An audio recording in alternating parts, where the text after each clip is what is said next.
श्री जी नाम एक नाटक का है। फिर वाणी में श्री कहा जी नाम इसीलिए तो कि कृष्ण का नाम श्री जी नहीं है।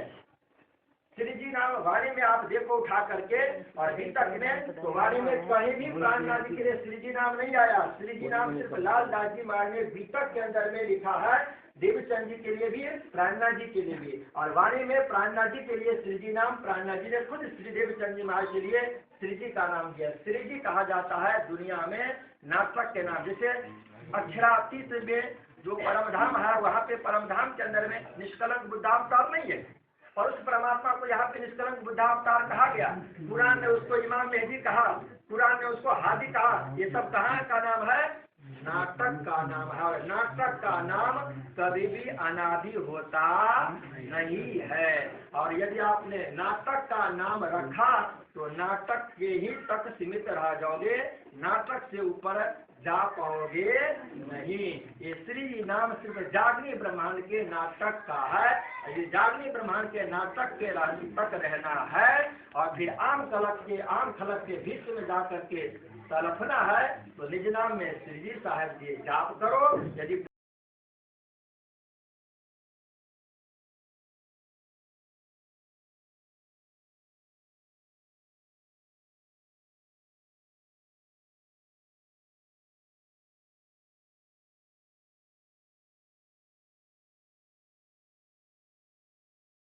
परमधाम जाना चाहते हो, अपने निज मूल वतन में स्वागत होना चाहते हो, तो एकमात्र आधार है निज नाम श्री कृष्ण जी। और बाकी तो लोगों को प्रतिष्ठा चाहिए, पैसा चाहिए, लोगों को अपना सम्मान चाहिए, जिसके लिए संप्रदाय को टुकड़े टुकड़े में लोगों ने कर दिया।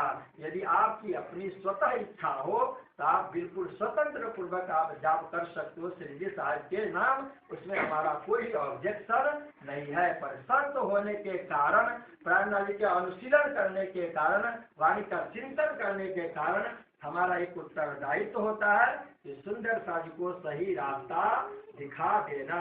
और सही रास्ता दिखा देने के बाद यदि आपकी इच्छा है आँख के ऊपर में पट्टी बांध करके चलने के लिए, तो सूर्य नारायण को कोई ऑब्जेक्शन है नहीं।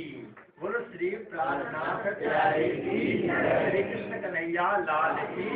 एक फाइनल करो, इसके बाद फिर दूसरे पे जाएंगे। और ये एक फाइनल हो गया कि निज नाम श्री कृष्ण जी हमारा मंत्र है। कृष्ण ही देवचंद जी के हृदय में आकर के बैठ गए तो अपने आप परम धाम में कृष्ण सबको दिखेगा, अपने आप परम धाम में कंचन बन के बनाकर दिखेगा। और बाकी तो डफली बजाने के लिए सारी दुनिया डफली बजा रहे हैं। रात में भी मैंने कहा ना, लोगों ने कहा प्राणनाथ जी ने कुरान क्यों कहा, वाणी में उपनिषद की बात क्यों नहीं की, वेद की बात क्यों नहीं की। अरे भाई प्राणनाथ जी तेरे घर के बालक नहीं है, प्राणनाथ जी तो पूरे विश्व ब्रह्मांड के लिए है।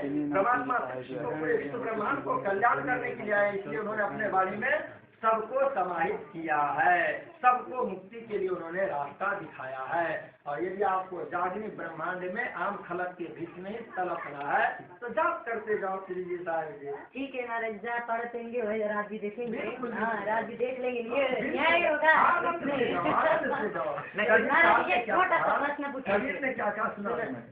कवि ने कहा कि बेहता को मत दहन दो, बिल्कुल गए पकड़ाओ हाथ, और कहे सुने माने नहीं तो दे धक्का।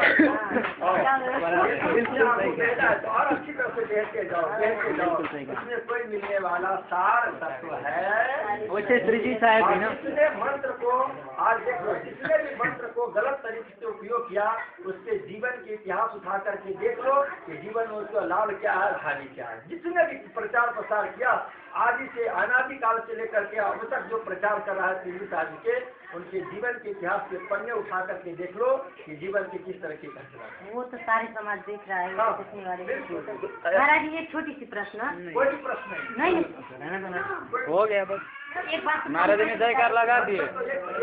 बोलो श्री प्राणनाथ प्यारे की जय। जो मंत्र है, देखिए बात तब होती है जब एक दूसरे की बात सुना जाता है। एक ही आदमी बोलता रहता है तो उसमें सही बात तरह से बात नहीं हो पाती। वहाँ पर एक जने की बात सुननी पड़ती है। बस हो गया ना, महाराज ने जयकारा लगा दिया, समाप्त, सभा खत्म।